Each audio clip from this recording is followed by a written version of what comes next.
সম্মানিত আল কাসিম বরাইদায় অনুষ্ঠিত উপস্থিত দ্বীনি মুসলিম ভাই ও বোন, প্রশংসা আল্লাহর জন্য, শান্তি অবতীর্ণ হোক আল্লাহর রাসূলের উপর সাল্লাল্লাহু আলাইহি ওয়াসাল্লাম। আল্লাহ তাআলা বলেন, ফাবিমা রাহমাতিম মিনাল্লাহি লিনতা লাহুম ওয়ালাউ কুনতা ফাযযান গালিজাল কলব লানফাযু মিন হাওলিক। মুহাম্মদ সাল্লাল্লাহু আলাইহি সাল্লাম আল্লাহর পক্ষ থেকে বড় দয়া যে আপনার প্রতি আল্লাহর একটা অনুগ্রহ হয়েছে যে আপনি নরম স্বভাবের মানুষ। আপনার স্বভাব নরম না হয়ে যদি কর্কশ কঠোর হতো, আপনার প্রতি উত্তর যদি মানুষের কাছে ভালো না হতো, তাহলে লানফাযু মিন হাওলিক, মানুষ আপনার পাশ থেকে সরে যেত। তো এটা আল্লাহর পক্ষ থেকে বড় দয়া যে মানুষের সাথে যে আপনি কথা বলেন, তখন আপনার কথা বলার ভাব গতি আল্লাহর পক্ষ থেকে দয়া অবতীর্ণ হয়, সেটা খুব ভালো উত্তম হয়। তো আপনাকে আরও জরুরি কয়েকটা কথা, ফাফু আনহুম, আপনি প্রথম যেটা করবেন সেটা হলো এই যে মানুষ আপনার সাথে যারা খারাপ আচরণ করেছে, যারা আপনাকে উপেক্ষা করেছে, আপনি তাদেরকে মাফ করে দেন। এটা হলো আপনার জন্য প্রথম জরুরি কাজ। আপনি যে ভদ্র নম্র স্বভাবের মানুষ, তার প্রথম কাজ হলো আপনি মানুষকে কি করবেন? মাফ করবেন। মানুষের অন্যায়ের বিচার আপনি করবেন না। তারপরে আস্তাগফির লাহুম, মানুষ যে আপনার সাথে অন্যায় আচরণ করে পাপ করেছে, এই জন্য আপনি আল্লাহকে বলেন যে আল্লাহ, ওরা যে অন্যায় করেছে আমার সাথে, এতে যে পাপ হয়েছে এটা তুমি মাফ করে দাও। প্রথমে আপনি মাপ চান আল্লাহর কাছে, প্রথমে আপনি ওদের ক্ষমা করে দেন, আর দ্বিতীয় হলো আপনি তাদের জন্য ক্ষমা চান।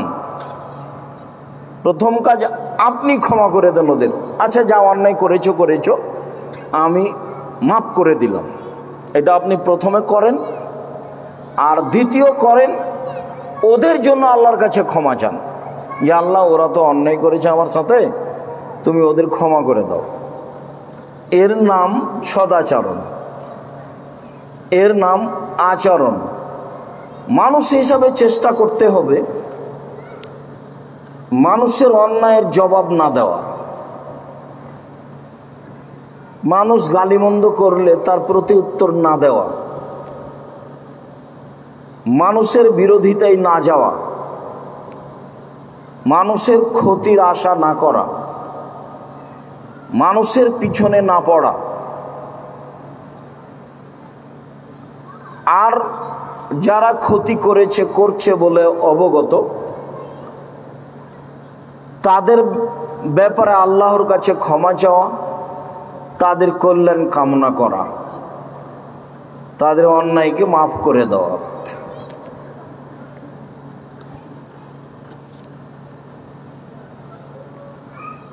আল্লাহ তাআলা মানুষকে যেসব অনুগ্রহ দিয়েছেন, নেয়ামত দান করেছেন, জমি জায়গা, অর্থ সম্পদ, বাড়িঘর, নাক কান মুখ, কাপড় চোপড়, আহাল পরিবার, যত আল্লাহ নেয়ামত দিয়েছেন, তার সবচেয়ে বড় উত্তম নেয়ামত হলো সদাচরণ।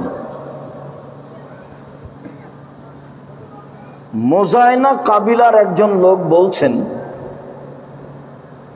কালু, সাহাবীগণ বললেন, ইয়া রাসূলুল্লাহ, মা খায়রু মা উতিয়াল ইনসানু, আল্লাহ যেসব অনুগ্রহ মানুষকে দিয়েছেন, করেছেন, তার সবচেয়ে উত্তম কোনটা? এটা হলো জিজ্ঞাসা। যে আল্লাহ নবী বলেন তো, আল্লাহ যে মানুষের প্রতি দয়া করেছেন, অনুগ্রহ দিয়েছেন, তো এর মধ্যে সবচেয়ে উত্তম কোনটা? এটা জিজ্ঞাসা। অর্থ সম্পদ, টাকা পয়সা, আহাল পরিবার, তো আল্লাহ রসুল উত্তরে বলছেন আল খুলুকুল হাসান, ভালো আচরণ। জিজ্ঞাসার উত্তরে তাহলে কি হলো? সবচেয়ে যেটা বড় নেয়ামত আল্লাহর পক্ষ থেকে মানুষের উপরে, সেটা কি?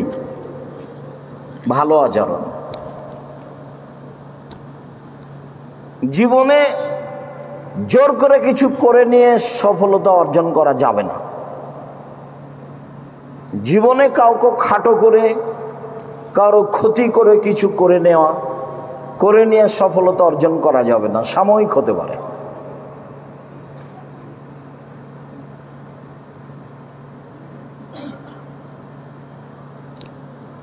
বিচারের মাঠে নেকির পাল্লায় সবচেয়ে যেটা ভারী নেকি হবে সেটা সদাচরণ। হজের নেকিও ওজন হবে, অনেক বড় নেকি। আল্লাহ রাসূল বলেছেন, মান হাজ্জা লিল্লাহ ফালাম ইয়ারফুস ওয়ালাম ইয়াফসুক রাজাকা ইয়াউমিন ওয়ালাদাতহু উম্মুহু, যে আল্লাহকে সন্তুষ্ট করার জন্য হজ করলো, অশ্লীল কাজ কর্মে, অপছন্দ কথা ও কর্মে লিপ্ত হলো না, সে ফিরে গেল সেই দিনের মতো হয়ে যেদিন তার মা তাকে জন্ম দিয়েছে, নিষ্পাপ হয়ে। এরপরেও এর নেকি অত ভারী নয়, ভালো আচরণের নেকি যত ভারী। ভালো আচরণ কি জিনিস? সালাত তো ইবাদতের জগতে সবচেয়ে ব্যতিক্রম ইবাদত। সালাতই এমন একটা ইবাদত যে ইবাদতের সাথে মানুষের কোনো আপোষ নেই। আরো যে চারটা বড় বড় বিধান আছে, স্তম্ভ বলে, তার সাথে কিছু আপোষ চলে, যেমন হজ। আচ্ছা, এবছর পারলাম না, সামনে বছর যাব। এই যে যাকাত, আচ্ছা এই মাসে তো হচ্ছে না, হিসাব নিকেশ করে সামনে মাসে দিয়ে দেবো ইনশাআল্লাহ। এই যে আপোষ আছে। আচ্ছা, আমাদের হিসাব নিকাশ তো এই মাসেই পড়ে, সামনে মাসেই পড়ে, দেখ যাকাতটা 15 দিনে 1 মাস আগে দিয়ে দিই, চলে। সেম রোজা, আজ খুব মাথা ব্যথা, অসুস্থ শরীরটা, ভালো লাগছে না, ছেড়ে দিই, পরের দিন করব। তো এইগুলো সব বড় বড় ইবাদতে চলে, কিন্তু সলাতে এমনটা চলে না। এরপরেও সলাতের নেকি যত ভারী, ভালো আচরণের নেকি তার চেয়ে 1,00,000 গুণ বেশি ভারী। ওটা বেহিসাব, ওটা ইসিম তাফজিলে ব্যবহার করা আছে। আবু দারদা রাদিয়াল্লাহু তাআলা আনহু বলেন, রাসূল সাল্লাল্লাহু আলাইহি ওয়াসাল্লাম বলেছেন, ইন্না আসকালা শাইইন ইদাউ ফি মিজানিল মুমিনি ইয়াউমাল কিয়ামা খুলুকুন হাসান। নিশ্চয় বিচারের মাঠে মোমেন পুরুষ নারীর নেকির পাল্লায় সবচেয়ে যেটা ভারী নেকি রাখা হবে সেটা হলো ভালো আচরণ।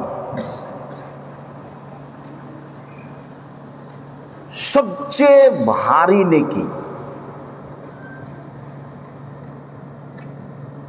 মানে আরো একটা ভারী নেকির কথা বলা আছে, তবে সবচেয়ে নয়।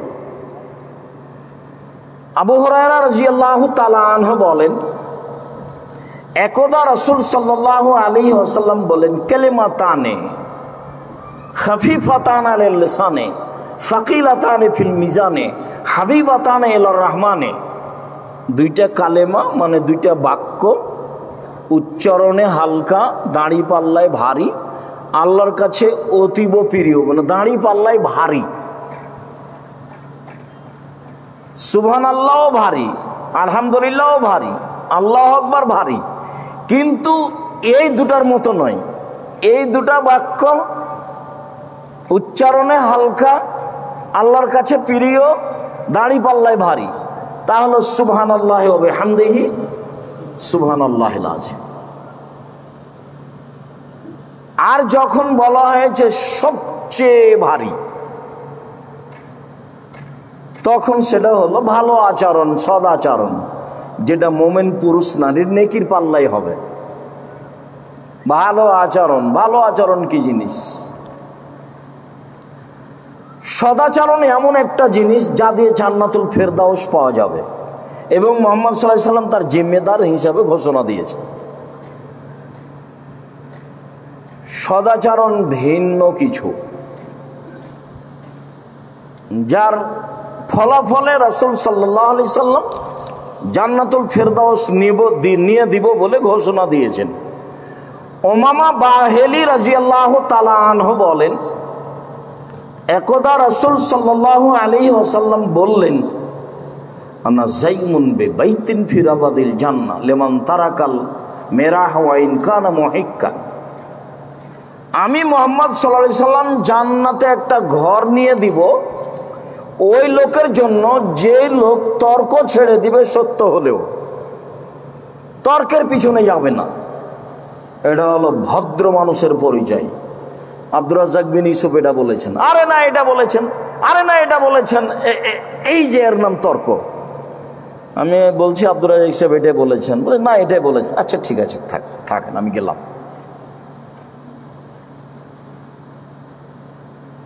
কেউ যদি তর্কে না জড়ায়, কথা সত্য হলেও তর্কে জড়াবে না। আমি মুহাম্মদ সাল্লাল্লাহু আলাইহি সাল্লাম তাকে জান্নাতে একটা ঘর নিয়ে দিব বলে জিম্মেদার। তিনি আরো বলেন, অবে বাইতিন ফি ওয়াসতিল জান্নাহ লিমান তারাকাল কিযবা ওয়া ইন কানা মাযিহ।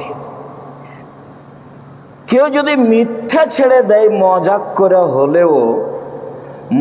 করে হলেও মিথ্যা বলবে না, তাহলে আমি মুহাম্মদ সাল্লাল্লাহু আলাইহি সাল্লাম তাকে জান্নাতের মাঝামাঝিতে একটা ঘর নিয়ে দেব। এ ব্যাপারে আমি জিম্মেদার। মজাক করে মিথ্যা বলবে না। মজাক করে মিথ্যা বলা মানে কি? মানে ছেলে মেয়েকে জুজু বুড়ির ভয় দেখানো। মজাক করে মিথ্যা বলা মানে কি? এখানে একটা কলম ছিল, আমি নিয়ে রেখেছি। তো একজন বলছে এখানে যে একটা কলম রেখেছিলাম, কে নিল? কইছে কই কে, আমি তো দেখিনি। তো বলছে আমি একটু মজাক করছিলাম। একটু পরে বলছে এই যে আমি নিয়ে রেখেছিলাম গো, নেও কলমটা, আমি দেখি তুমি কি করো। তো এর নাম মজাক করে মিথ্যা বলা। মজাক করে যে মিথ্যা বলবে না, আমি মুহাম্মদ সাল্লাল্লাহু আলাইহি সাল্লাম তাকে জান্নাতের মাঝামাঝিতে ঘর নিয়ে দিব। এবার তিনি বলছেন, অবে বাইতিন ফি আলাল জান্নাহ লিমান আহসানা খুলুকাহু। আমি সবচেয়ে উঁচু জান্নাত, জান্নাতুল ফেরদাউস নিয়ে দেব ওকে, যে তার চাল চলনকে ভালো করেছে, আচরণকে ভালো করেছে। আচরণ ভালো যার, আমি তাকে জান্নাতুল ফেরদাউস নিয়ে দিব।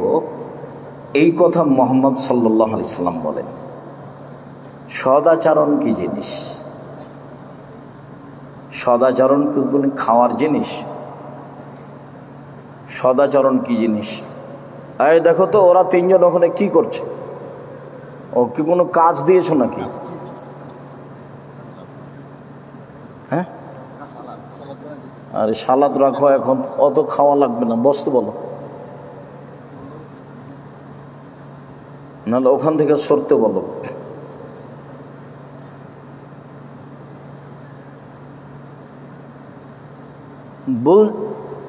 বলছিলাম যে সদাচরণ থাকলে মুহাম্মদ সাল্লাল্লাহু আলাইহি সাল্লাম তাকে কি নিয়ে দিবেন? জান্নাতুল ফেরদাউস নিয়ে দিবেন। সদাচরণ কি জিনিস? সদাচরণ হলো নেকি। সদাচরণ কি জিনিস? সদাচরণ হলো নেকি। নেকির নামই সদাচরণ। নওয়াস ইবনে সামান আল আনসারী রাদিয়াল্লাহু তাআলা আনহু বলেন, একদা আমি আল্লাহ রাসূলকে জিজ্ঞাসা করলাম, মাল বিররু ওয়াল ইসম। আল্লাহ নবী বলেন তো পাপ কি জিনিস আর নেকি কি জিনিস, এটাই জিজ্ঞাসা। নওয়াস ইবনে সামান আনসারী বলছেন যে আমি আল্লাহ রাসূলকে জিজ্ঞাসা করলাম, আল্লাহর নবী বলেন তো নেকি কি জিনিস আর পাপ কি জিনিস, এটা জিজ্ঞাসা। তো আল্লাহ রাসূল উত্তরে বলছেন যে আল বিররু হুসনুল খুলুক, নেকি হলো ভালো আচরণ। বলে ইসমু মাহা কাফি নাফসিক ওয়া কারাহতা আনতালা আলাইহিন নাস আয়াতলা আলাইহিন নাস। নেকি হলো ভালো আচরণ। কেন? নেকি হলো কোরআন তেলাওয়াত, ভালো কাজ। নেকি কি জিনিস? নেকি হলো হজ, অনেক বড় নেকি। নেকি কি জিনিস? নেকি হলো সুবহানাল্লাহ আলহামদুলিল্লাহ বলা, অনেক গুরুত্বপূর্ণ বিষয়। নেকি কি জিনিস? নেকি হলো রমজান মাসের সিয়াম, ব্যতিক্রমে ইবাদত। এইগুলো একটা উত্তরে আসলো না। জিজ্ঞাসা হলো নেকি কি জিনিস? তখন উত্তরে রাসূল সাল্লাল্লাহু আলাইহি ওয়াসাল্লাম কি বললেন? ভালো আচরণ, সদাচরণ। মনে থাকবে না মনে হয়? মানে মনে না থাকলে এই আচরণ বা এই বক্তব্য বারবার ঘুরিয়ে ধরতে হবে এবং মানুষ হিসাবে চেষ্টা করতে হবে সদাচরণে আসা। মানুষের পিছনে পড়তে হবে না। মানুষের পিছনে না পড়েও বাঁচা যায়। আমরা খুব পারি না, তবে আমি আব্দুর রাজ্জাক বিন ইউসুফ চেষ্টা করি। কেউ যদি খুব মোবাইলে গালি দেয় অকথ্য ভাষায়, তারপরে যখন থেমে যাই, তখন আমি আবার নিচে থেকে রিং দিয়ে বলি, ভাইজান আপনার মনে হয় টাকা শেষ হয়ে গেছে নাকি? আপনার মনে হয় গালি শেষ হয়নি মনে হয়, তো বাকি যা আছে তা একটু বলে নেন। আমার দৃঢ়তা কাজ করে মানুষের বিরোধিতাই লাভ হবে না, সাময়িক ক্ষতি হতে পারে, ও আগাতে পারবে না। এ আমার 2-1 দিনের নয়, বছরের বছর আমার অবগতিতে আছে। 16-20 নম্বর গাড়িটা রাস্তা থেকে সরাতে হবে, কোন লোকের যাইতে অসুবিধা হচ্ছে। তো এইদিকে খেয়াল করবেন।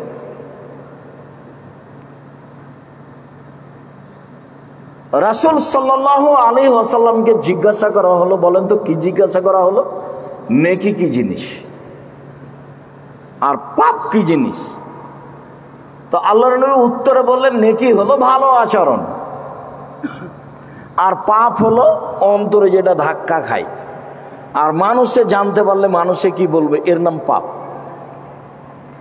অন্তরে ধাক্কা খায়, এই কাজটা করলাম, কাজটা না করলেও হতো, এটা কেমন হলো, এটা পাপ হয়ে গেল, এর নাম পাপ। যেটা অন্তরে ধাক্কা খায় করতে, সেটার নাম পাপ।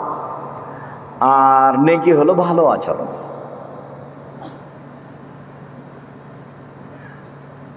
সদাচরণ এমন একটা জিনিস যা দিয়ে ডবল বড় বড় দুটো ইবাদতের নেকি হয়। আর কোনো ইবাদত দিয়ে এইভাবে নেকি হয় না। একটা দিয়ে দুইটা, অবাক হতে হয়। আয়েশা রাদিয়াল্লাহু তাআলা আনহা বলেন, রাসূল সাল্লাল্লাহু আলাইহি ওয়াসাল্লাম বলেছেন, ইন্নামাল মুমিন ইয়াজদু বিহুসনি খুলুকিহি দারাজাতা সাইমাল কায়েম। অন্য এক বর্ণনায় রয়েছে যে দারাজাতাল কায়েম আল্লাযী লাম ইয়াফতুর,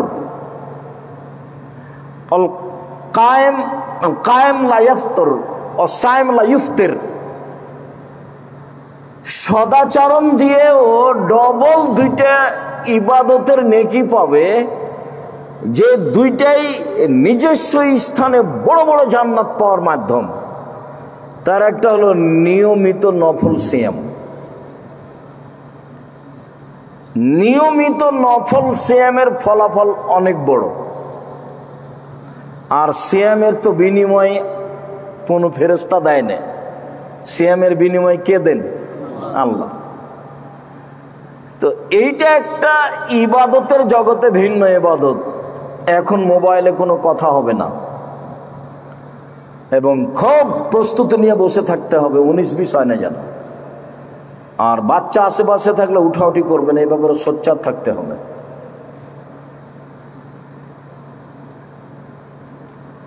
স্বাভাবিকভাবে বসে থাকতে পাবেন না, খুব সতর্কতার সাথে বসে থাকতে হবে।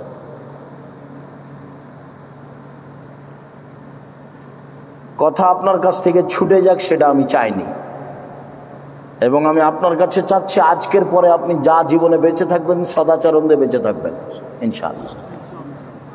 এটা আপনার জীবন বাজি রেখে চেষ্টা চলবে। মানুষের পিছনে কোনোদিন পড়তে হবে না। মানুষ সব লুটে নেই, তাতে আসে যায় না। আমার মা গল্প করতেন আমার নানা নানির কথা। আমার নানি যখন বলতেন আমার নানাকে যে জমির ধান যে মানুষ আশেপাশে কেটে নিল, তুমি কাটতে যাবা না? আচ্ছা, লোকে আছে আশেপাশে যারা কেটে নেই, তারপরে আমি কাটবো। আমি আগে ধান কাটতে গিয়ে যদি ওদের এক একটা আমার ভিতরে চলে আসে, তো ওরাই আগে কেটে নেক, তারপরে আমরা কাটবো। আমাদের তো চাঁপাইনবাবগঞ্জ পল্লী অঞ্চল, আইল ছিল না। আইল বুঝেন কি? রেখা মানে সবই জমি সমান। তো ধান বপনের সময় তো মাপা লাগতো, কাটার সময় তো মাপা লাগতো। তারপরেও তো দুনিয়া থেকে চলে গেছে, সময় শেষ হয়ে গেছে।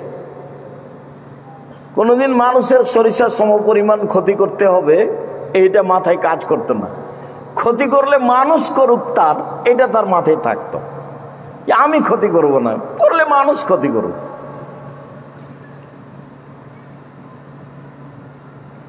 সদাচরণ দিয়ে বাকি জীবন বেঁচে থাকার চেষ্টা করতে হবে প্রাণপণে, যে কোনো মূল্যে, ইনশাল্লাহ।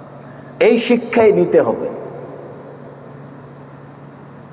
আয়েশা রাদিয়াল্লাহু তাআলা আনহা বলেন, রাসূল সাল্লাল্লাহু আলাইহি সাল্লাম বলেছেন, এক সদাচরণ দিয়ে মানুষ দুইটা বড় আমলের নেকি পাবে। তার একটা হলো নিয়মিত নফল সিয়াম, রোজা, আর একটা হলো নিয়মিত তাহাজ্জুদ। তাহাজ্জুদ তো মান মর্যাদার একটা বড় দিক। জান্নাতে নবীর সাথে থাকার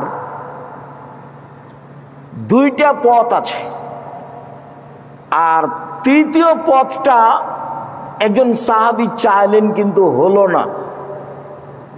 এক, আল্লাহ রাসূল বলেন, মান আলা জারিয়াতাইনে, কেউ যদি দুইটা মেয়ের লালন পালন করে, বিবাহ শাদী দিয়ে দেয়, শিক্ষা দীক্ষা দেয়, চালচলন শিক্ষা দেয়, তাহলে সেই ব্যক্তি আর আমি মুহাম্মদ সাল্লাল্লাহু আলাইহি সাল্লাম জান্নাতে এইভাবে থাকবো।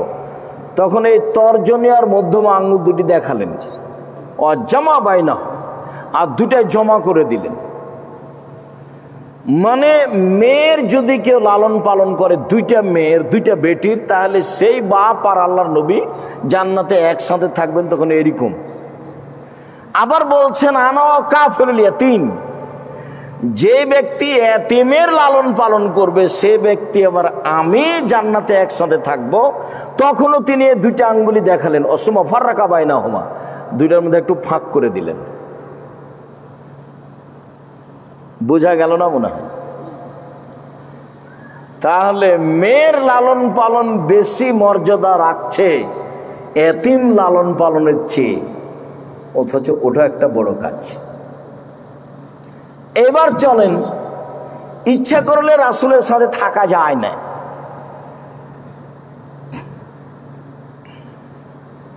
একজন সাহাবী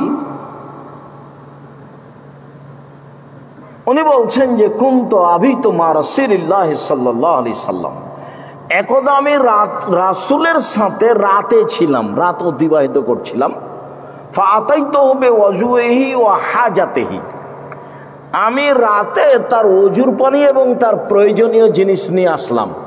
যে এখানে পানি থাকলো, এখানে মেশক থাকলো, আল্লাহ রাসূল উঠে আপনি পানি নেবেন, এই যে মেশক নেবেন। তো এইটা আমি নিয়ে উপস্থিত হতে আল্লাহ রাসূল বলছেন, সালমা শেতা, আরে খুব তো ভালো ব্যাপার, চাও, তুমি কি চাও, চাও তো আমার কাছে। মালিক কিন্তু অধীনস্থ লোকের উপরে খুশি, খুশি হলে কিছু দিতে চান, আর মালিককে খুশি করলে সবসময় প্রস্তুত থাকতে হয়। তো একটা কাজের লোকের নাম মোহাম্মদ আর একজনের নাম আহমদ। তো বলছে যে, মোহাম্মদ, জি যাবো না, উপস্থিত।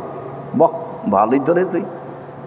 আহমদ নেই, আহমদ নেই, আহমদ, জি স্যার। আরে তোকে দিয়ে হবে না, তোকে দিয়ে কাজ হবে না রে, তুই এই মাস শেষে চলে যাস। এটা হলো মানুষের স্বাভাবিক গতি।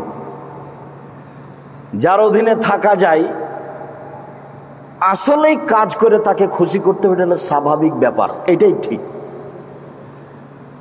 হারামে সহযোগিতা করে খুশি করতে হবে এই কথা নয়। আর লোক যাদেরকে নিতে হবে তাকে হতে হবে বিশ্বস্ত এবং শক্তিশালী। মুসা আলাইহিস সালাম খুব নিরুপায় হয়ে দূরে বসে আছেন, থাকারও ব্যবস্থা নেই, খাওয়ারও ব্যবস্থা নেই, চলারও আর সম্ভব হচ্ছে না। অনেক পথ চলে এসেছেন এক লোককে মেরে দিয়ে। এখন দেখছেন যে ওই একটা দুইটা মেয়ে ওরা একটু দূরে সরে দাঁড়িয়ে আছে। কি ব্যাপার, তোমরা এখানে দূরে পৃথক হয়ে দাঁড়িয়ে আছো কেন? ওই যে লোকজন ওদের গরু ছাগলকে পানি পান করে চলে যাবে, তখন আমরা করাবো। তার মানে সেই কালে মহিলারা ভিন্ন হয়ে থাকছিল, পুরুষের সাথে হুড়াহুড়ি করে কোনো কিছু করেননি। তো এইবার মুসা আলাইহিস সালাম উঠে ইন্দারার মুখ থেকে এটা সরিয়ে দিয়ে, মুখাটা সরিয়ে দিয়ে, ঢাকনাটা সরিয়ে দিয়ে ওদের ছাগলকে পানি পান করিয়ে দিয়ে, এবার মেয়ে দুটি বলছে, আব্বা, যে লোক আমাদের ছাগলকে পানি পান করিয়েছেন সেই লোককে পারিশ্রমিক দিতে হবে। সেই লোক হলো শক্তিশালী এবং বিশ্বস্ত। একসাথে দুইটা কথা বললেন মেয়ে বাপকে, যে আব্বা, লোকটা হলো বিশ্বস্ত এবং শক্তিশালী। কাজের লোক হতে হবে বিশ্বস্ত এবং শক্তিশালী। আপনার কোম্পানিতে যত লোক ঠিক করবেন, লোককে আগে দেখতে হবে, পরীক্ষা করতে হবে, জিজ্ঞাসা করতে হবে বিশ্বস্ত কিনা, শক্তিশালী কিনা। দোকানে তো 24 ঘন্টা আপনি বসে থাকতে পারবেন না।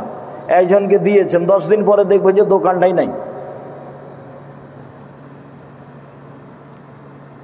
তো বলছিলাম যে রাসূল সাল্লাল্লাহু আলাইহি ওয়াসাল্লাম যা বললেন তাতে বোঝা গেল যে সদাচরণ দিয়ে দুইটা নেকি হয়। একটা হলো নিয়মিত নফল সিয়াম পালন করলে যা নেকি হবে, আর একটা হলো নিয়মিত তাহাজ্জুদ পড়লে যা নেকি হবে। তাহাজ্জুদও খুব বড় আমলের নেকি। তো কথাটা শেষ করে দিই। এবার আল্লাহ রাসূল বললেন যে, চাও, তুমি কি চাও? তো সাহাবী বলছেন, আসআলুকা মুরাফাকাতাকা ফিল জান্নাহ, আপনার সাথে জান্নাতে থাকতে চাই। এই হলো মূল কথা, আপনার সাথে জান্নাতে থাকতে চাই। তখন আল্লাহ রাসূল বলছেন, না, আওয়াগায়রা দালিক, না না না, এটা নয়, এটা নয়, অন্যটা বলো, অন্যটা বলো, অন্যটা বলো, এটা নয়। তখন সাহাবী বলছেন, হোয়া দাকা, এটাই চাই। তো আল্লাহ রাসূল সাথ দিলেন না, বললেন, ফাইন্নি আলা নাফসিক আল্লাহ কাসরাতি সুজুদে, বেশি তাহাজ্জুদ পড়ে আমাকে সহযোগিতা করো। আমার সাথে জান্নাতে থাকা যায় না। আমার সাথে জান্নাতে থাকতে হলে আমাকে সহযোগিতা করতে হবে। কি সহযোগিতা করতে হবে বলেন তো? কি সহযোগিতা করতে হবে আল্লাহ রাসূলকে? তাহাজ্জুদ পড়তে হবে, রাতে ইবাদত করতে হবে খুব বেশি। তাছাড়া রাসূল সাল্লাল্লাহু আলাইহি ওয়াসাল্লামের সাথে থাকা যাবে না, উনি সাথে নিতে পারবেন না। আল্লাহ রাসূল বলছেন, আলাইকুম বিকিয়ামিল লাইল ফাইন্নাহু দাবুস সালিহিনা মান কানা ক্বাবলাকুম। পৃথিবীর মানুষ, তোমরা রাতে ইবাদত করতে শিখো। রাতে ইবাদত হচ্ছে অতীতের নবী, রাসূল, সিদ্দিক, শুহাদা, পরহেজগার মানুষের কাজ। রাতে ইবাদত করা অতীতের কার কাজ? নবী, রাসূল, সিদ্দিক, শুহাদা, সত্যবাদীদের কাজ। এতে আল্লাহর নিকটে হওয়া যায়, পাপ মিটে যায়, পাপ দূরে সরে যায়।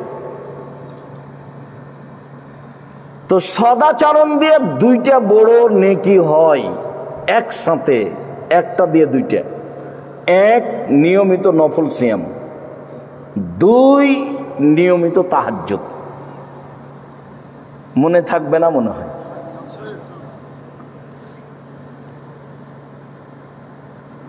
সদাচরণ আছে যার, ইহকাল আছে তার, পরকাল আছে তার, সব কিছু আছে তার। আব্দুল্লাহ ইবনে আমর রাদিয়াল্লাহু তাআলা আনহু বলেন, রাসূল সাল্লাল্লাহু আলাইহি ওয়াসাল্লাম বলেছেন, আরবাউন ইজা কুন্না ফিকা ফালা আলাইকা মা ফাতাকা মিনাদ দুনিয়া। শোনো, তোমার ভিতরে যদি 4টা জিনিস থাকে তাহলে তোমার সব কিছু আছে। তোমার ইহকালও আছে, পরকালও আছে। তোমার ভিতরে যদি 4টা জিনিস থাকে তাহলে তোমার সব কিছু আছে। তোমার ইহকালও আছে, তোমার পরকালও আছে। এক, হিফজ আমানাতিন, আমানতের রক্ষা। দুই, হুসন খালিকাতিন, ভালো আচরণ। তিন সিদক হাদিসিন, সত্য কথা। চার ইফাতুন ফি তুমাতিন, বৈধ রুজি। এই চারটে জিনিস যদি তোমার থাকে তাহলে সবকিছুই আছে। তার একটা হলো সদাচরণ। তোমার যদি ভালো আচরণ থাকে তাহলে তোমার সব কিছুই আছে, ইহকালও আছে, পরকালও আছে। সদাচরণ দিয়ে সবচেয়ে দামি জান্নাত পাওয়া যায়। সদাচরণ এমন একটা আচরণ, একটু আগে বুঝলাম যে জান্নাতুল ফেরদাউস পাওয়া যায়, আর এখন বুঝবো যে সবচেয়ে দামি জান্নাত পাওয়া যায়। আবু মুসা আশআরী রাদিয়াল্লাহু তাআলা আনহু বলেন, রাসূল সাল্লাল্লাহু আলাইহি ওয়াসাল্লাম বলেছেন, ইন্না ফিল জান্নাতি গোরাফান ইউরা যাহিরুহা মিন বাতিনিহা বাতিনুহা মিন যাহিরিহা ওয়া আদাহা আল্লাহু লিমান আলানাল কালামা ওয়া তাআমাত তাআমা ওয়া তাবাস সিয়ামা ওয়া সাল্লা বিল্লাইলি ওয়া নাসুর নিয়াম। চারটে জিনিস করলে এমন জান্নাত ও পাবে যে জান্নাতের বাহির থেকে ভিতর দেখা যায়, ভিতর থেকে বাহির দেখা যায়। একবার টক টক টক টক করছে, উন্নত মানের পদার্থ দিয়ে সেই জান্নাত তৈরি। চারটে জিনিস করলে সেই জান্নাত পাওয়া যাবে, সবচেয়ে দামি পদার্থ দিয়ে তৈরি। তার এক হলো লেমান আলানাল কালামা, যার মুখের ভাষা নরম, যার আছে সদাচরণ। সদাচরণ আছে যার, এই দামি জান্নাত তার। সদাচরণ দিয়ে দামি জান্নাত পাওয়া যায়। একটু আগে বলছিলাম সদাচরণ দিয়ে জান্নাতুল ফেরদাউস পাওয়া যায়, এ ব্যাপারে তিনি জিম্মেদার। এ ব্যাপারে মুহাম্মদ সাল্লাল্লাহু আলাইহি ওয়াসাল্লাম নিজেই জিম্মেদার। এরপরে তিনি বলছেন, ওয়াতামা তামা, দুস্থ গরিব ফকির মিসকিনকে যে খেতে দেয় সে দামি জান্নাত পাবে।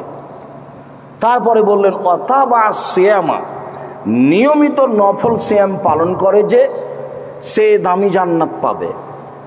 তারপরে বললেন ওয়াসাল্লা বিল্লাইলি ওয়ান নাসু নিয়াম, মানুষ যখন ঘুমিয়ে তখন তাহাজ্জুদ পড়ে, রাতে ইবাদত করে।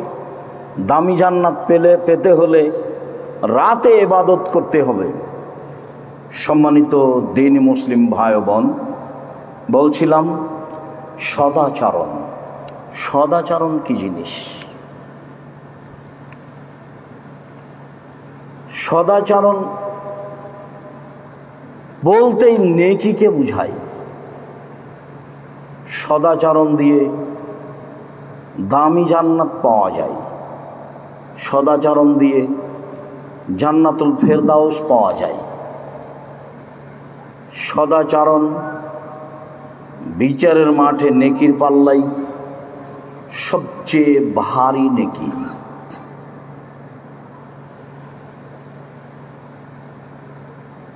আয়েশা রাদিয়াল্লাহু তাআলা আনহা বলেন, রাসূল সাল্লাল্লাহু আলাইহি ওয়াসাল্লাম বলেছেন, আর রাহিমু মুআল্লাকাতুন বিল আরশ ফাতাকুলু, সদাচরণ আল্লাহর আরশ ধরে ঝুলন্ত অবস্থায় বলে। আল্লাহর আরশ ধরে ঝুলন্ত অবস্থায় বলে সদাচরণ।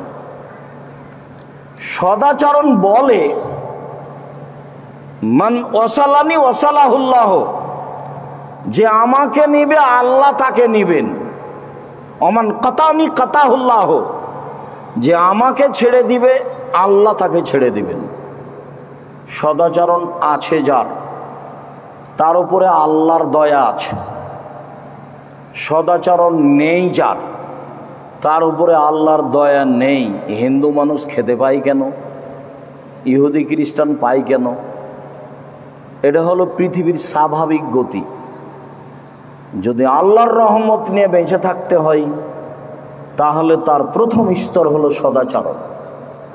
সেটা সদাচরণ বহাল রেখেই থাকতে হবে। তাই তো রাসূল সাল্লাল্লাহু আলাইহি সাল্লাম এক সময় বলেছিলেন, আরবাউন লিসাদা, সুখময় জীবনের জন্য চারটে জিনিস লাগে। সুখময় জীবনের জন্য চারটে জিনিস লাগে। সুখময় জীবন তার চারটে জিনিস আছে যার। সুখময় জীবন তার চারটে জিনিস আছে যার। তার এক নম্বরে তিনি বলেছেন আল জারুস সলে, ভালো প্রতিবেশী।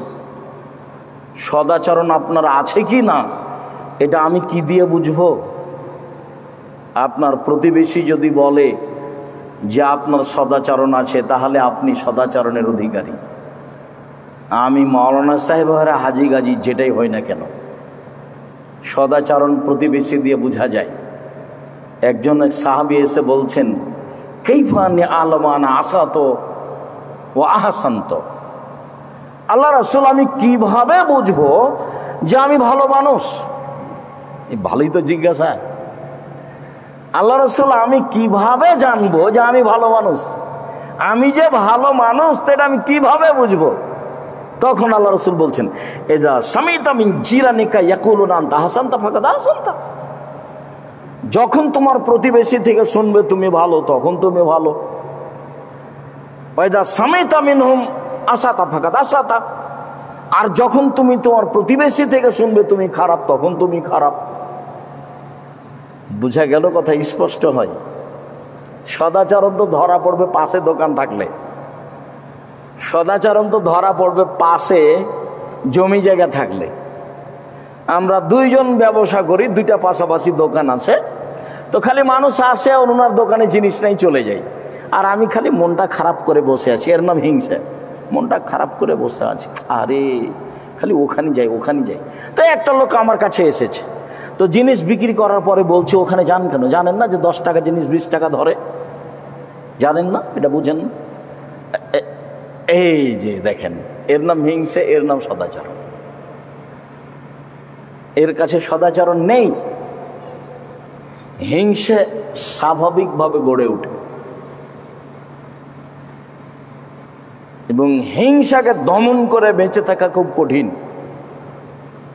শয়তান আপনাকে ওখান দিয়ে ঘায়াল করবে। স্বাভাবিকভাবে আপনি একটা মানুষের দেখবেন পিছনে লেগে গেছে, যার কারণে মানুষ বলে যে মানুষের ভালো মানুষে দেখতে পারে না, মানুষের ভালো হওয়াটা মানুষে দেখতে পারে না। তার মানে তার ভিতরে হিংসা কাজ করে।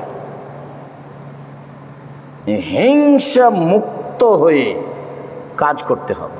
হিংসা ক্ষতি করে, নইলে এভাবে বলা হবে কেন অমিনসার হাসেদিন এদা হাসাদ, আল্লাহ তুমি আমাকে হিংসুকের হিংসা থেকে বাঁচাও। মুহাম্মদ সাল্লাল্লাহু আলাইহি ওয়াসাল্লাম বলেন, কুল, মুহাম্মদ সাল্লাল্লাহু আলাইহি ওয়াসাল্লাম বলেন আপনি যে আল্লাহ তুমি আমাকে হিংসুকের হিংসা থেকে বাঁচাও। ওটা খুব কঠিন জিনিস। যার ভিতরে হিংসা কাজ করে ওর ভিতরে সদাচরণ নেই। একটু পরে বলছি ইনশাআল্লাহ। বলছিলাম আয়েশা রাদিয়াল্লাহু তাআলা আনহা বলেন, রাসূল সাল্লাল্লাহু আলাইহি ওয়াসাল্লাম বলেছেন, সদাচরণ আল্লাহর আরশ ধরে ঝুলন্ত অবস্থায় বলে যে আমি সদাচরণ বলছি, আমাকে যে নেবে আল্লাহ তাকে নিবে, আমাকে যে ছেড়ে দিবে আল্লাহ তাকে ছেড়ে দিবেন। আবু হুরায়রা রাদিয়াল্লাহু তাআলা আনহু বলেন, রাসূল সাল্লাল্লাহু আলাইহি ওয়াসাল্লাম বলেছেন, আল্লাহ তাআলা, আল্লাহ তাআলা বলেন, পৃথিবীর মানুষ শুনে রেখো, আর রাহিমু সোহনাতুন মিনার রহমান, সদাচরণটা রহমান থেকে বের হয়েছে। মানুষের স্বভাব যদি নরম হয়, একটা লোক একটা জিনিস চাইলো, তো ও বলছে যে আমাকে 5000 টাকা দেন তো একটু কর্জ। তখন ও বলছে টাকা তোর জন্য বানাই নাকি? বলছে টাকা হবে না, যা এখন হবে না, এইসব কর্জ দেওয়ার সময় নেই। আর একজন বলছে যে আচ্ছা আপনি বিপদে পড়েছেন, দেওয়াই উচিত, তো ভাইজান টাকাটা ফেরত দিবেন কবে? তো এরকম টাইমে দিব। এইটা একটা স্বভাব, এটা নরম। কর্জ দেওয়া কঠিন কাজ। তো আল্লাহ তাআলা বলছেন, রাসূল সাল্লাল্লাহু আলাইহি ওয়াসাল্লাম বলছেন যে সদাচরণটা রহমান থেকে বের হয়েছে। মানে মানুষ যদি নরম স্বভাবের হয় তাহলে সদাচরণ করতে পারবে, তাছাড়া সদাচরণ করতে পারবে না। দলীয় দাপট থাকলে সদাচরণ টিকে না। অর্থের ক্ষমতা বেশি থাকলে সদাচরণ টিকে না। যে কোনো মূল্যেই সম্বলের হোক বা দলীয় হোক, এগুলো কিছু থাকলে সদাচরণ টিকে না, সদাচরণের উপরে টিকা যায় না। আল্লাহ তাআলা বলেন, মান ওয়াসালাকে ওয়াসালতুহু মান কাতাকে কাতাতুহু। সদাচরণ মনে রেখো, তোমাকে যে নিবে আমি আল্লাহ তাকে নিব, তোমাকে যে ছেড়ে দিবে আমি আল্লাহ তাকে ছেড়ে দেব। হাদিস তো বুখারী মুসলিম। কি বিবেচনা করতে পারেন? আজকে নতুন নয়, 1450 বছর থেকে এসব হাদিস গ্রন্থে পড়ে আছে। সদাচরণ মনে রেখো, তোমাকে যে নিবে আমি তাকে নিব, আমি তার সাথে আছি, তোমাকে যে ছেড়ে দেবে আমি তাকে ছেড়ে দিয়েছি। সদাচরণ নেই যার, সে পৃথিবীতে এমনি বেঁচে আছে।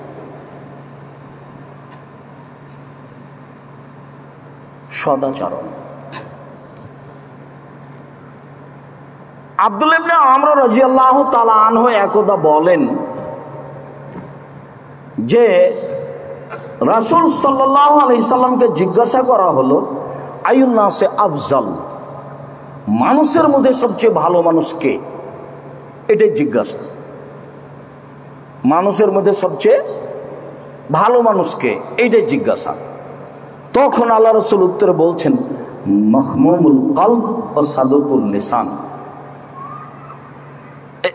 এই দুইটা কথা আল্লাহ রাসূল মুখ দিয়ে বলতেই সাহাবীগণ বলছেন যে সাদুকুল লিসান নারিফুহু, মুখে সত্যবাদী, এটা তো আমরা বুঝি, যে সত্য কথা বলে সে হলো সাদুকুল লিসান, মুখে সত্য কথা বলে।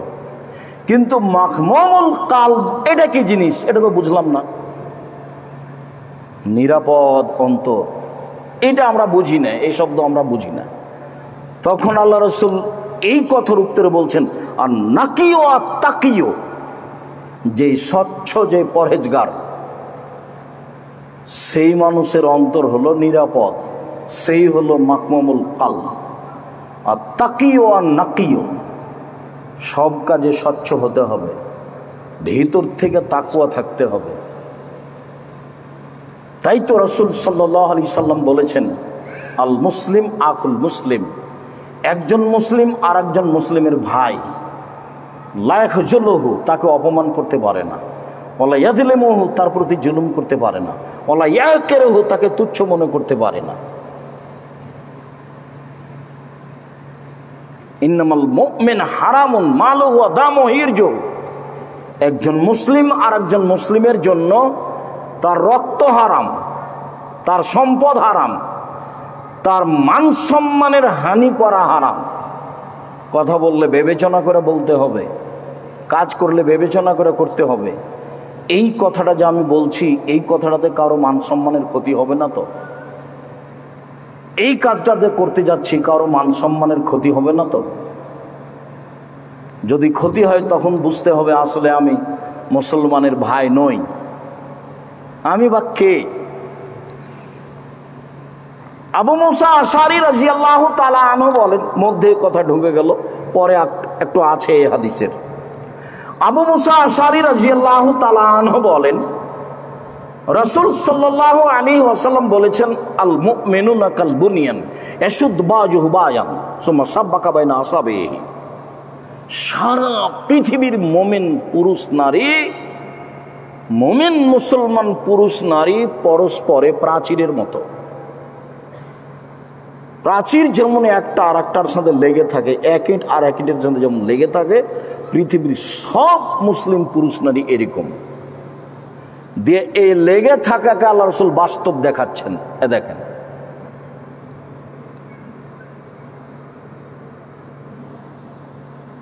এটা যেমন বাস্তব লেগে গেল, বাস্তব দেখাতেন কতগুলো জিনিস। এইভাবে পুরুষ নারী সবাই একসাথে একবারে আল্লাহর হস্তে। মাওলানা যখন একজনের সুযোগ পাচ্ছে কিছু বলতে, একবারে ধুয়ে ছেড়ে দিচ্ছে। আমি তো ইউটিউব দেখি না, দেখতেও জানি না, সহজে আমি কাউকে জিজ্ঞাসাও করি না কে যে কাকে ধুয়ে ছাড়ছে, আল্লাহ ভালো জানে।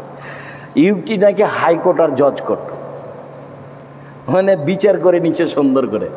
বিচার কিন্তু আবার হবে, হুজুর কিন্তু বুঝতে পারে না। হুজুর নিজেও বুঝেনি যে কারোর বিরুদ্ধে লড়ে আলেম হওয়া যায় না, কারো বদনাম করে আলেম হওয়া যায় না, কারো পিছনে লেগে আলেম হওয়া যায় না, এর না আলেম নয়।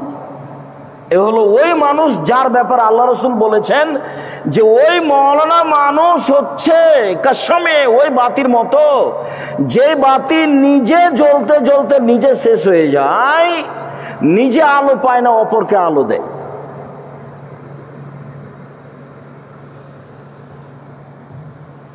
অন্তরে মিথ্যা, মুখে সত্য। মুখে বলে এক, অন্তরে আরে এক। স্বাভাবিক মানুষ হতে পারে, একজন আলেম আর একজন আলেমের বিরুদ্ধে লড়তে পারে কি করে? আপনাকে অবাক হতে হয়, যার জন্য আপনাকে বলি আমি যে কোনোদিন কারো পিছে পড়বেন না। দেখবেন যে যার পিছে পড়েছেন আপনি খাটো করার জন্য, সে তার চেয়ে আপনার উপরে হয়ে গেছে, তখন আপনি কি করবেন? মদিনা বিশ্ববিদ্যালয়ের একজন ডক্টর জায়েদ মোহাম্মদ আল জোহানি, ডক্টর জায়েদ মোহাম্মদ আল জোহানি, বছরের কিছু বেশি হয়ে আসছে, উনি বাংলাদেশে গেছিলেন। তো আমি জামিয়া সালাফিয়া থেকে 4 জন বড় মৌলানাকে পাঠিয়েছিলাম।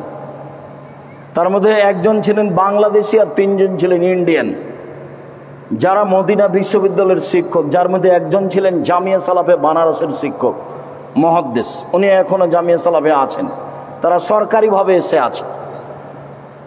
জামিয়া সালাফিয়া সরকার অনুমোদিত ফাউন্ডেশনের অধীনে চলে, যার কারণে পৃথিবীর যে কোনো জায়গা থেকে সেখানে শিক্ষক যেতে পারে। এখন যিনি আছেন তিনি হচ্ছেন শেখ মনসুর খালাফ, মদিনা বিশ্ববিদ্যালয়ের টিচার। এর আগে যিনি 4 মাস ছিলেন ইনি হচ্ছেন ডক্টর জোহানি। তো এনারা খুব চেষ্টা করলেন জামিয়া সালাফিয়া নিয়ে আসার জন্য, তখন এনাদেরকে উত্তর দেওয়া হলে যে উপর থেকে আমাদের অনুমতি নেই, তাই পাঠাতে পারছি না। আর উনি বললেন যে আমার কোনো সমস্যা নেই, আমি যেতে পারি। তো ডক্টর জোহানি বললেন আমি যেতে পারি, আর জোহানি বুঝলেন যে ওপর থেকে আমার নিষেধাজ্ঞা আছে, সেই জন্য আমি যেতে পারছি না। তো কয় মাস পরে জোহানি নিজে জামিয়া সালাফিয়া গিয়ে 4 মাস থাকলেন। এবার বুঝা গেল না কথা? মনে হয় একদিন আনা যাচ্ছিল না যে লোককে 1 ঘন্টার জন্য, সে লোক কয় মাস পরে কি হলো? 4 মাস থাকলেন। কোনো দিন মানুষের পিছনে পড়বেন না, যা হবে হবে। কাজ করবেন আল্লাহর উপরে ভরসা করে, যা ছোটখাটো করবেন, মানুষের পিছনে পড়ে কোনোদিন কাজ করবেন না। কই মানুষের পিছনে না পড়ে কাজ করা যায়? আমি তো কোনো সমস্যা বুঝি না। আমি যেটা মুখে বলেছি সেটা আমি তার বাস্তব দেখতে পাচ্ছি আলহামদুলিল্লাহ। 2013 সালের 24 আগস্ট রোজ মঙ্গলবার জামিয়া সালাফিয়া হাঁটাবো, বীরহাটাবো, রূপগঞ্জ, নারায়ণগঞ্জ, ঢাকা। কাঁঠাল গাছের নিচে বলেছিলাম আমার হাতে টাকা নেই, কথা সত্য। এখানে প্রতিষ্ঠান গড়বে, কথা সত্য। ইনশাল্লাহ গড়বেই গড়বে, অবধারিত গড়বে, নিশ্চিত গড়বে, গড়বেই গড়বে, ইনশাল্লাহ গড়বে। সেই প্রতিষ্ঠানটা এখন কিনা জমি 51 বিঘা, সব মিলে এখন 77 বিঘা জমির উপর অবস্থান করে। পূর্বাচল 21 নম্বর সেক্টরের সাথে লাগা। আপনি অবাক হবেন, প্রতিষ্ঠানের একদিক থেকে একদিক 9 পয়েন্ট কমে 1 কিলোমিটার। যেখানে একটা মসজিদ নির্মাণ চলছে 6 বিঘা জমির উপরে। কতখানি জমির উপরে? 6 বিঘা 2 একর। বহুজন আমাকে বলেছে যে কুয়েত হোক, কাতার হোক, সৌদি আরব হোক, এটা দরখাস্ত পেশ করা যায় না। সে এত বড় মসজিদকে করতে চাইবে না, গরিব মানুষেরা করবে, চিন্তা করি না, খালি দোয়া করেন। আমরাই লাগে পড়ে 5 টাকা, 50,000 টাকা, 2,000 টাকা, 5,000 টাকা, 50,000 টাকা দিয়ে করবো ইনশাআল্লাহ। প্রায় 2 কোটি টাকার পাইলিং চলে গেছে। তো টাকাটাকে আমরা বানালছি, টাকশাল আছে, আমরা বানাবো। সম্পূর্ণ জমি কিনা। ইনশাল্লাহ। আপনাকে দোয়া করতে হবে, আল্লাহ তুমি জামিয়া সালাফে কবুল করো, পথ সহজ। যেটুকু করবেন কাজ, সেইটুকু আল্লাহর উপরে ভরসা করে সদাচরণ দিয়ে কাজ করবেন, সফল হবেন ইনশাআল্লাহ। দেখবেন যে আপনি একটা সফল পথে আছেন। আর পিছনে পড়লেই খালি মন খারাপ হবে, কষ্ট পাবেন, রাতে ঘুমাতে পারবেন না। পরে দেখবেন যে যার পিছনে লেগেছিলাম সে আগে চলে গেছে, কি হবে তখন? ওরটা দেখিয়েন না, শুধু খালি আপনারটা দেখবেন, আর আপনারটা আল্লাহকে বলবেন। আবু হুরায়রা রাদিয়াল্লাহু তাআলা আনহু বলেন, রাসূল সাল্লাল্লাহু আলাইহি সাল্লাম বলেছেন, আল মুমিনুন কারাজুলিন ওয়াহিদ, সারা পৃথিবীর পুরুষ নারী, মুমিন পুরুষ নারী একজন মানুষের মতো। ইজাস্তাকা আইনুহু ইস্তাকা কুল্লুহু ওয়া ইজাস্তাকা রাসুহু ইস্তাকা কুল্লুহু। যদি চোখে ব্যথা হয় সম্পূর্ণ শরীরে ব্যথা বুঝতে পারেন। কেউ যদি বিপদে পড়ে তাহলে আপনাকে ব্যথা বুঝতে হবে, তার মানে আপনি মুমিন, আপনার ভিতরে সদাচরণ আছে। এ ভাই একটা ঝামেলায় পড়েছে, তা আপনি তাৎক্ষণিক রাতে উঠে গিয়ে বলবেন, আসসালামু আলাইকুম ভাইজান, কি সমস্যা? অ্যাম্বুলেন্স নিয়ে আসবো, ডাক্তার ডেকে নিয়ে আসবো, কি করতে পারি বলেন?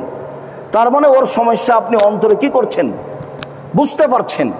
আর যদি আপনি বলেন ঠিক হয়েছে, উচিত হয়েছে, হ্যাঁ ঠিক হয়েছে, উচিত হয়েছে, আবার ফের গরু জবাই করছে, আবার ফের কি করছে, গরু জবাই। জীবনে এই পথে পা দিবেন না, কারো বিপদে খুশি হবেন না। আল্লাহ রাসূল ওই থেকে বাঁচতে বলেছেন, আল্লাহুম্মা নাউযু বিকা মিন জাহাদিল বালায় ওয়া দারাকি সাকায় ওয়া সুইল কাজায় ওয়া সামাতাতিল আদা। শত্রু যেন না হাসে, এরকম কাজ যেন না হয়। তার মানে কারোর প্রতি হাসি প্রকাশ করতে হবে না, বরং আল্লাহর কাছে বাঁচতে হবে, কেউ যেন আমার উপরে না হাসে।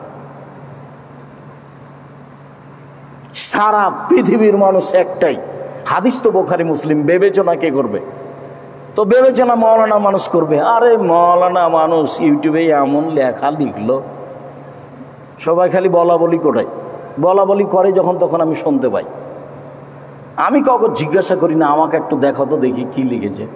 আমি দেখতেও জানি না, আমি বড় মোবাইল ব্যবহার করতে পারি না, আমি আপনার নামটা সেভ করতেও পারি না। আপনি রিং দিলে আমি অন করে দিয়ে শুনতে পাই যে আপনি কি বলছেন। এর চেয়ে বেশি মোবাইল সম্পর্কে আমার কোনো অভিজ্ঞতা নেই, অন করা ছাড়া। আপনি বলেছেন আমার নামটা সেভ করে রাখেন, কিন্তু আসলে আমি তো পারিনি, তাই সেভ করতে পারিনি। আর একদিন রিং দিয়েছেন, তখন আমাকে বলছেন কি আপনি চিনতে পারলেন না সেদিন যে কথা বলেছিলাম। তারপরেও হয় না। আল্লাহ রহম করো। মাথায় ব্যথা হলে সম্পূর্ণ শরীরে ব্যথা বুঝতে পারি, সম্পূর্ণ শরীরে ব্যথা বুঝতে পারি। যেমন আর একজন মোমেন পুরুষ নারী বিপদে পড়লে আপনি তার বিপদ বুঝবেন, তেমন এর নাম মোমেন পুরুষ, মোমেন নারী। আমি তো সমস্যা বুঝতে পারি না। আমি বহু সময় বলেছি যে খালি আপনি আমাকে মুচি দিয়ে ডেকে পাঠাবেন, আপনার কোনো পিয়ন লাগবে না, খালি বলবেন যে আব্দুর রাজ্জাক সাহেব আপনাকে ডেকেছে অমুক মাওলানা, আমি চলে যাব ইনশাল্লাহ, মুচি দিয়ে ডাকলেও। আর আপনাকে আমি নিজে বলছি আপনি আসেন দেখি কাল, আপনার বাপও পারবে না। আমি হুজুরকে বলছি যে আপনার বাপও পারবে না, আমি ডাকছি কালকে আসেন দেখি। তা হাসছে। তা আমি বলছি আপনি আমাকে কালকে ডাকেন দেখি। আপনাকে ডাকা লাগবে না, মুচি দিয়ে ডেকে পাঠাবেন। আব্দুর রাজ্জাক সাহেব, জি আমি মুচি জুতা সেলাই করি, অমুক আপনাকে পাঠিয়েছে, আমাকে পাঠিয়েছে আপনাকে ডাকার জন্য। আচ্ছা ঠিক আছে চলো। সম্মান মানুষের কাছে নিতে হবে না, সম্মান কোথায় নিতে হবে? উপরে।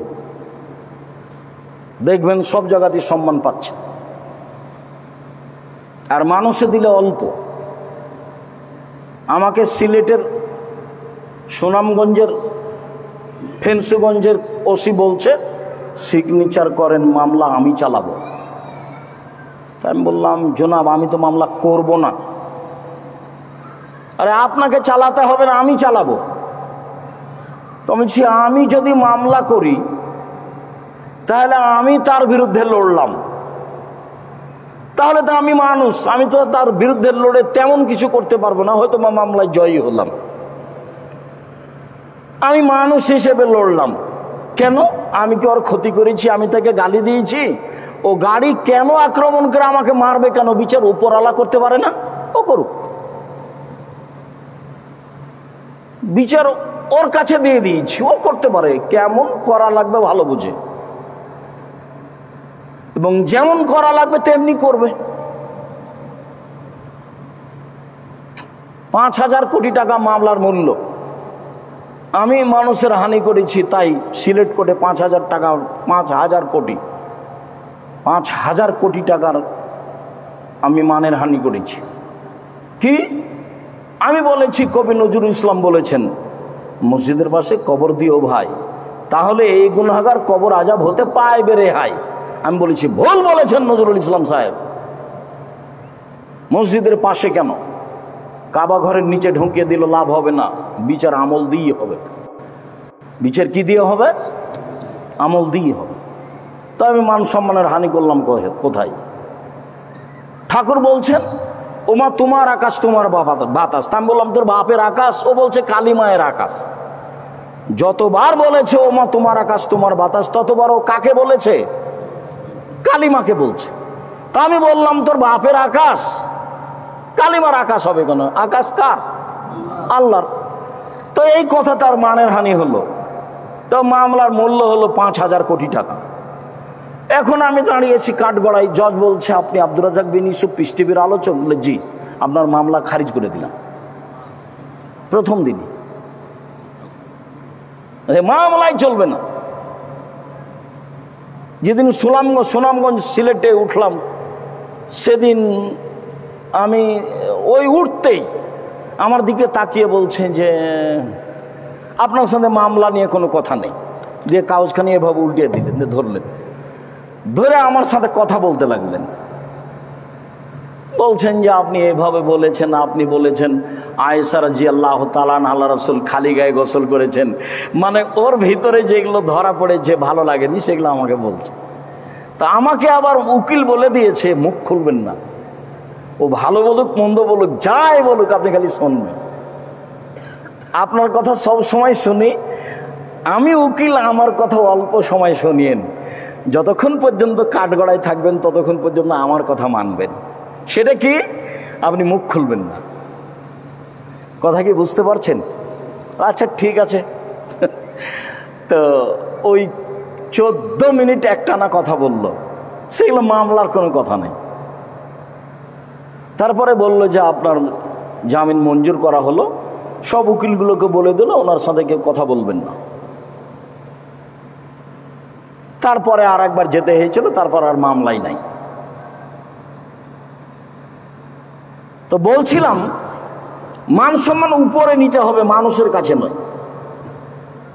আর কাজ যেটুকু করতে চাইবেন আল্লাহর উপরে ভরসা করে, সদাচরণ দিয়ে, কারোর সাথে দুর্বল আচরণ করে কাজ করা যাবে না।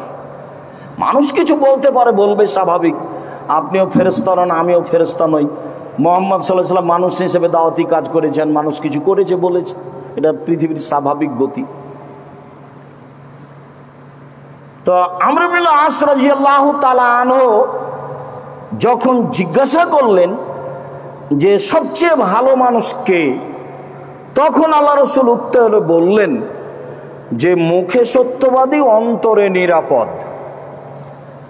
তো সাহাবীগণ বললেন মুখে সত্যবাদী কথা বুঝি, অন্তরে নিরাপদ কথা বুঝি না। তখন আল্লাহ রাসূল বললেন স্বচ্ছ পরহেজগার। এই কথা বলার পরে আবার ব্যাখ্যা করছেন স্বচ্ছ পরহেজগার কে? লা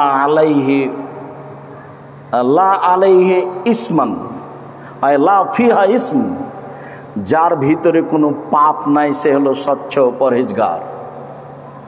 তো পাপ তো সবারই হয়, তো পাপ নাই মানে কুল্লু বানিয়ানান খাত্তা খায়রুল খাত্তাইনা তাওয়াবুন, আদম সন্তানই পাপী, পাপ হলে ক্ষমা চাই, যে পাপ নাই তার। ওলা বাগিয়ে, সীমা লঙ্ঘন নেই যার, সীমা লঙ্ঘন নেই যার। তখন বলা হয়েছে ছোট সীমা লঙ্ঘন, বড় সীমা লঙ্ঘন।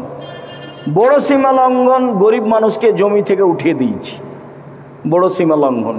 ছোট সীমা লঙ্ঘন দোকানে গেছি 100 মরিচ নিব, তা তা আমি একটা হাতে নিয়ে দেখছি তোমার মরিচ কেমন, ভালো না পচা নাকি? তো এখন দাঁড়িপাল্লা 100 হয়ে গেছে, আপনি হাতের মরিচটা কোথায় রাখবেন? পাল্লা তো ঠিক হয়ে গেছে, হাতের মরিচটা আপনাকে তার ডালিতে রাখতে হবে, নইলে আপনার ভিতরে সীমা লঙ্ঘন আছে।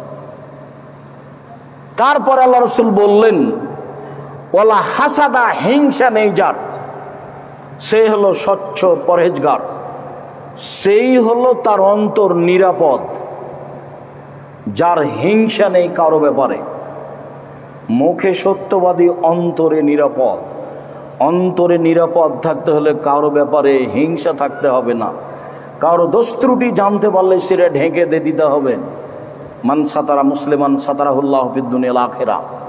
কেউ যদি মুসলমানের দোষ ত্রুটি রাখে, আল্লাহ তার দোষ ত্রুটি বিচারের মাঠে ঢেকে দিবেন। এ আশায় মানুষের পিছে পড়তে হবে না। সম্মানিত দিনী ভাই, বলছিলাম আলোচনার শেষে চলে আসলাম। খুব গুরুত্বপূর্ণ আরো 2টি হাদিস। এক, সাওবান রাদিয়াল্লাহু তাআলা আনহু বলেন, রাসূল সাল্লাল্লাহু আলাইহি ওয়াসাল্লাম বলেছেন,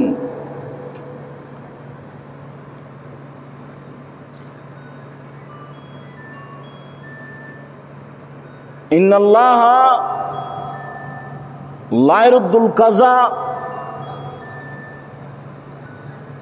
ইল্লা বিদ-দুআয়ে ওয়া লা ইয়াজিদু ফিল উমর ইল্লা বিল বিররি।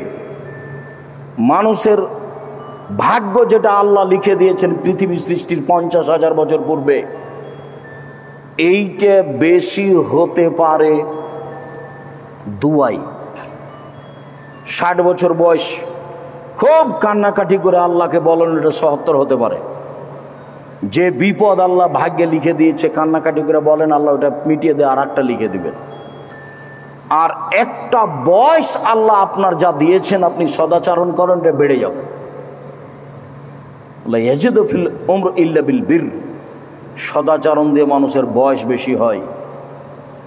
সদাচরণ দিয়ে মানুষের কি বেশি হয়? বয়স বেশি হয়। দোয়া দিয়ে মানুষের ভাগ্য পরিবর্তন হয়। শুনে থেকে হবে না, যে কোনো মূল্যে সদাচরণে যেতে হবে। যে কোনো মূল্যে যখন তখন দোয়া করার পথে নামতে হবে। আরেকটা হাদিস, আনাস রাদিয়াল্লাহু তাআলা আনহু বলেন, রাসূল সাল্লাল্লাহু আলাইহি সাল্লাম বলেছেন, এই ছেলে, আমরা তো আছি, আমাদের এখনো তো কাজে ব্যস্ত হতে হবে না, যার কারণে আমি অত মেহমানি ভালোবাসি না। ওই খাওয়ার ব্যবস্থা করতে গিয়ে আমরা মূল কিছু হারাবো, এটা চাই না। আনাস রাদিয়াল্লাহু তাআলা আনহু বলেন, মান আহাব্বা আন ইউবসাতা লাহু ফি রিজকিহি ওয়া ইনসাহু লাহু ফি আসারিহি। যে চায় যে আল্লাহ তার রুজি বেশি করে দেখ, যে চায় যে আল্লাহ তার বয়স বেশি করে দেখ, আল্লাহ যেটা রুজি আছে ওটা আমার বেশি করে দাও, ব্যবসাটা আমার বড় করে দাও। 5 লক্ষ টাকার আছে 50 লক্ষ টাকার করে দাও, 2 কোটি টাকা আছে 50 কোটি টাকা করে দাও। রুজি তুমি বেশি করে দাও, আরেকটা বয়স তুমি বেশি করে দাও। তাহলে কাজ কি করতে হবে? ফালিয়াসিল রাহিমাহু, সদাচরণ করতে হবে। সদাচরণে বয়স বেশি হয়, সদাচরণে রুজি বেশি হয়, সদাচরণে বয়স বেশি হয়, সদাচরণে রুজি বেশি হয়। সদাচরণে দামি জান্নাত পাওয়া যায়, সদাচরণে জান্নাতুল ফেরদাউস পাওয়া যায়। সদাচরণ সমান একসাথে 2টা বড় নেকি, তা হলো রাতে তাহাজ্জুদ, তা হলো নিয়মিত সিয়াম।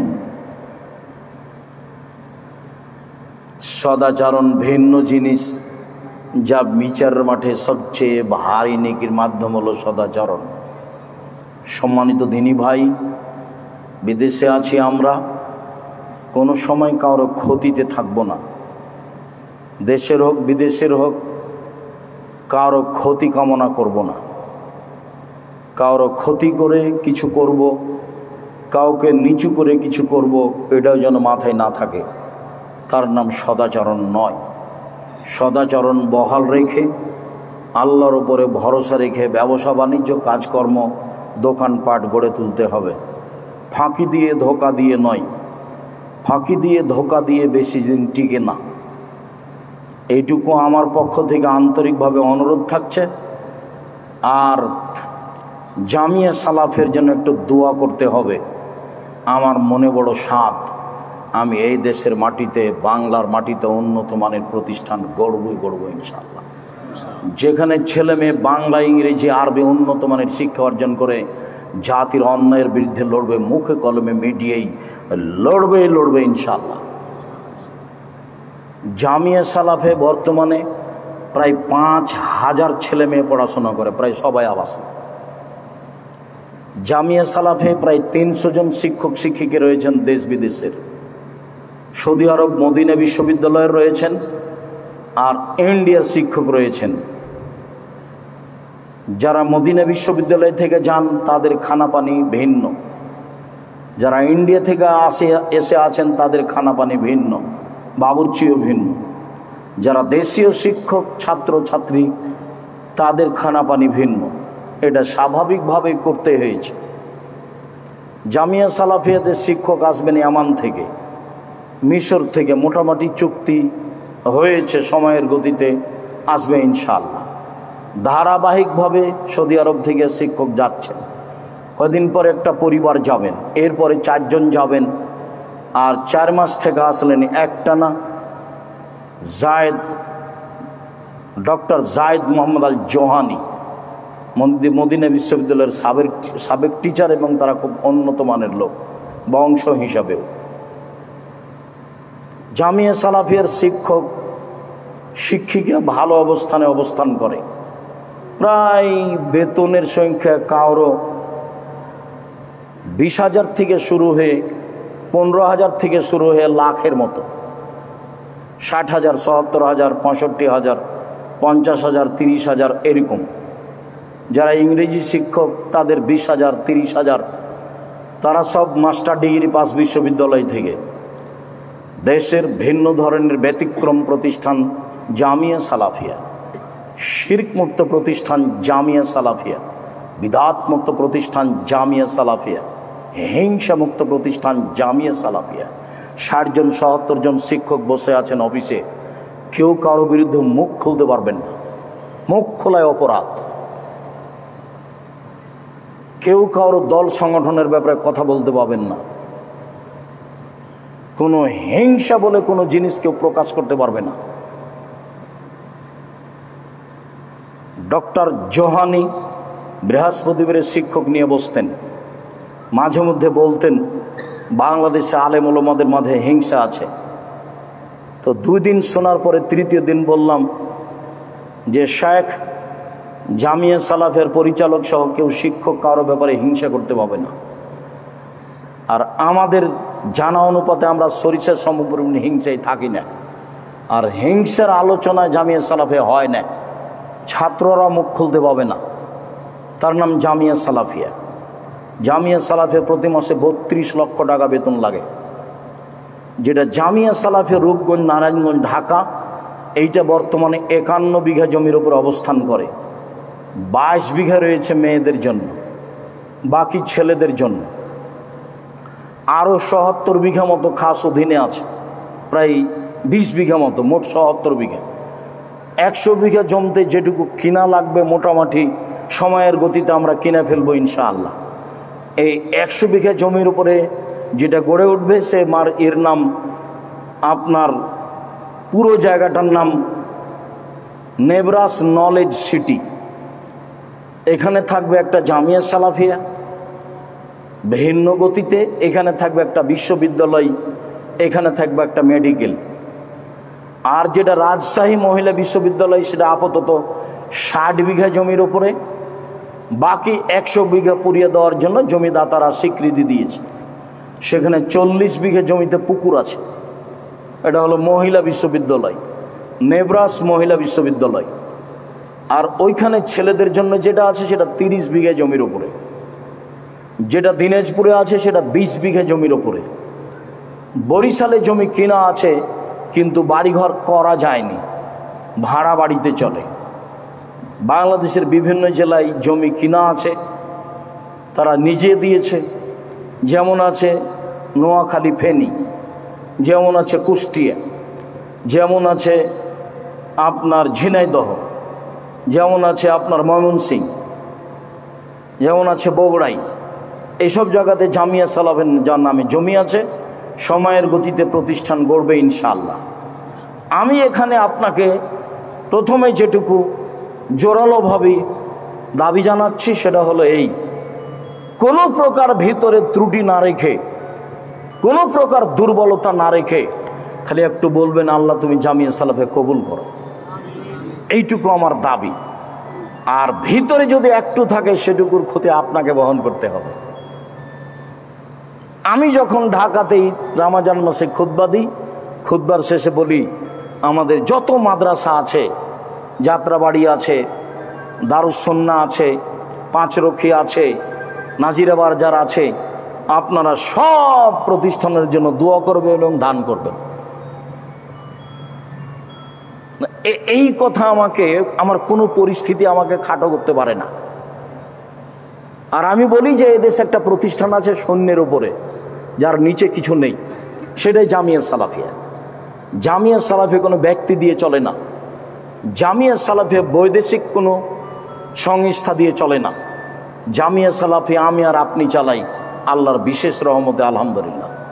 জামিয়া সালাফিয়া 519 জন এতিম আছে, অসহায় মানুষের থাকা খাওয়ার ব্যবস্থা আছে। জামিয়া সালাফিয়া আলা ইতেসাম নামে একটা পত্রিকা আছে, 12 জন মুফতি আছেন, 14 জন লেখক আছে, আরও কত কর্মচারী আছে। জামিয়া সালাফিয়া একটা 3 মাসের পত্রিকা আছে কিশলাই, অনেক লেখক আছে, অনেক সহযোগী আছে। জামিয়া সালাফিয়া একটা আরবি পত্রিকা আছে, মাজাল্লাতুস সালাফ নামে আরবি পত্রিকা বের হয় জামিয়া সালাফিয়া। জামিয়া সালাফিয়া অনলাইন ইতেসাম টিভি আছে, জামিয়া সালাফিয়া গবেষণাগার আছে। জামিয়া সালাফিয়া আপনাদের সঠিক আকীদা আদর্শের মানুষের বিশাল সম্পদ, যারা হাজার হাজার যুগ যুগ ধরে এই অর্থ সম্পদকে ভোগ করবে। নিখুঁত মানুষ, আমি আল্লাহর কাছে এই দরবার রাখি, এই দাবি রাখি। তাই জামিয়া সালাফের জন্য আন্তরিকভাবে দোয়া করবেন। যেহেতু জামিয়া সালাফিয়া আমার আপনার সহযোগিতায় চলে, কখনো মনটা খাটো করবেন না। জামিয়া সালাফের কথাটি আপনার কাছে আসলে আপনি সহজেই জামিয়া সালাফির বিষয়টি সাড়া দিবেন। একটু মন খাটো থাকলে জবাব আপনাকে দিতে হবে, জবাব আমাকে দিতে হবে না। আমি আপনার বিষয়ে সরিষা সমপরিমাণ মন খাটো রাখি না। যখন আপনি ডাকবেন হতভাগা তখনই উপস্থিত থাকবে। আলহামদুলিল্লাহ, জামিয়া সালাফে নিয়ে খুব ভালো অবস্থায় আছি। জামিয়া সালাফের রূপগঞ্জ নারায়ণগঞ্জে যে মসজিদ গড়ে উঠছে, সেই মসজিদে 7 থেকে 10,000 মানুষ একতলায় সালাত আদায় করতে পারবে ইনশাআল্লাহ। এটা গড়ে উঠবে সময়ের গতিতে। সবাইকে দোয়া করতে হবে। সকল দিনই ভাই বোনের কাছে আজকের আলোচনা মেনে চলার জন্য জোরালো আন্তরিকভাবে দাবি জানিয়ে জামিয়া সালাফিয়ার জন্য আন্তরিকভাবে দোয়া করার দাবি জানিয়ে বলছি, আল্লাহ আমরা বিদেশে প্রবাসী হিসাবে আছি, তুমি আমাদের কবুল করো। তুমি আমাদের অর্থ সম্পদের নিরাপত্তা ও বরকত দান করো। নিরাপত্তাও লাগবে, বরকতও লাগবে। রুজি ভিন্ন জিনিস, বরকত ভিন্ন জিনিস। খুব মনে রাখবেন, একাধিক হাদিস আছে। আল্লাহ তুমি আমাদের অর্থ সম্পদে বরকত ও নিরাপত্তা দান করো। যারা আমরা আকামা বিহীন আছি, তুমি তাদের ব্যবস্থা করে দাও। যাদের আমাদের কাজ নেই, তুমি তাদের কাজের ব্যবস্থা করে দাও। তুমি সর্বশক্তিমান। রাত 10টায় ঘুমিয়ে যাবেন, রাত 2টা-3টায় উঠে 2 রাকাত সালাত আদায় করে হাত তুলে আপনার বিষয়টি পেশ করবেন। সময়ের গতিতে হবে ইনশাআল্লাহ। তিনি দেওয়ার জন্য আছেন, কিন্তু আমার মতো দিবেন না, তিনি তার মতো দিবেন, যার কারণে আপনি নিরাশা হবেন না। সম্মানিত দিনী ভাই বোন, আপনাদের সকলের কল্যাণ কামনা করে আজকের আলোচনা মেনে চলার জোরালো দাবি জানিয়ে, আপনাদের সুস্বাস্থ্য আল্লাহর দরবারে কামনা করে, আপনাদের ব্যবসা বাণিজ্য কর্মের নিরাপত্তা বরকত কামনা করে আজকের আলোচনা এখানেই শেষ করলাম। সুবহানাকা আল্লাহুম্মা ওয়া বিহামদিকা আশহাদু আল্লা ইলাহা ইল্লা আনতা আস্তাগফিরুকা ওয়া আতুবু ইলাইক। আসসালামু আলাইকুম ওয়া রাহমাতুল্লাহ। দুটো কথা থেকে গেছে। একটা হলো এই, অ্যাকাউন্ট কোনোদিন বইয়ের নামে খুলবেন না। অ্যাকাউন্ট বাপ মায়ের নামে খুলতে হবে, টাকা হারিয়ে জায়গার থাক। টাকা বাপ বিফলে খরচ করুক, তা যাই করুক করুক, বউয়ের নামে অ্যাকাউন্ট খুলে বউকে বিপদে ফেলিয়েন না। 5 লাখ 10 লাখ টাকা অ্যাকাউন্টটা হলেও চলে যাবে সুন্দর করে, তখন আপনি আপনার বাপ মা সবাই মিলে কাঁদবেন। এ কাজ করা হবে না, ভুল সিদ্ধান্ত। বাপ মায়ের সাথে আপোষ করেই চলতে হবে, একটা। আর একটা মনে করেছিলাম, এখন আর স্মরণে থাকলো না। আল্লাহ তুমি আমাদের কবুল কর, আল্লাহুম্মা আমিন। আসসালামু আলাইকুম।